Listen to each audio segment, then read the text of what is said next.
I took a break from doing the artist way, but right at the beginning of the book, they have you do a few exercises to, like, I don't know, kind of get the juices flowing and prep you or whatever.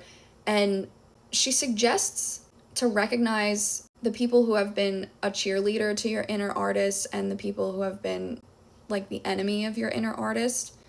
It triggered a memory for me in high school. Looking back, I didn't know that I had low self-esteem or low self-confidence. I just wasn't even aware of that. And granted, I was 14 years old, so who is aware of that at that age other than just feeling the actual anxiety that comes up when you have to do certain things like public speaking. I was in a performing arts class and I had this teacher who really embodied like being true to herself, loving her craft. She embodied kind of poise.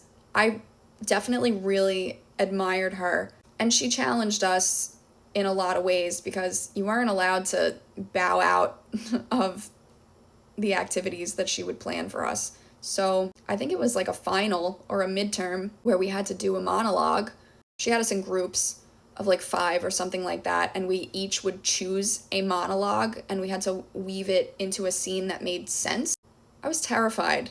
I was completely terrified to have to memorize and then regurgitate this monologue into a room full of people. We had like a black box theater, which, if you don't know, it's basically where all the walls are painted black and then there's chairs, but it's a small, regular sized room, pretty much. I did the monologue from Clerks, the Chulies Gum representative, his anti-smoking monologue. It was cool because I got to pick something that was from my own like personal interest, even though I was a smoker, but I loved that movie at the time, and she encouraged me to do the piece that I wanted to do, and she made me do it over and over.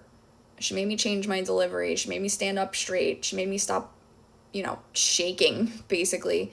And somehow I had buried that and forgotten all about her, but I have so much gratitude right this second for that experience because I was just a scared little kid. I'm getting very emotional thinking about this, actually.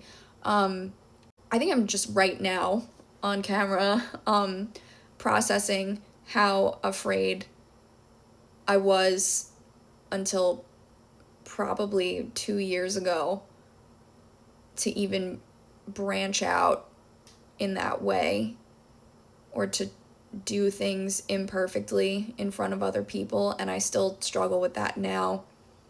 I would much rather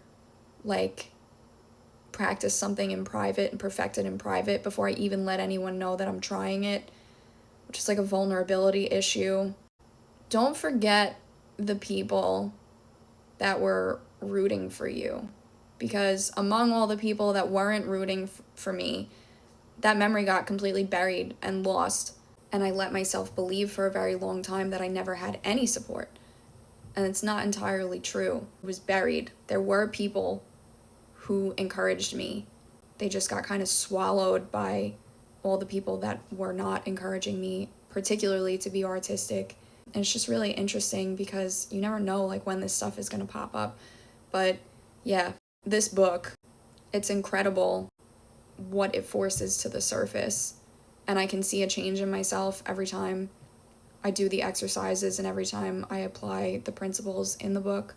I only hope to grow more, but shout out to my high school performing arts teacher. You were the best.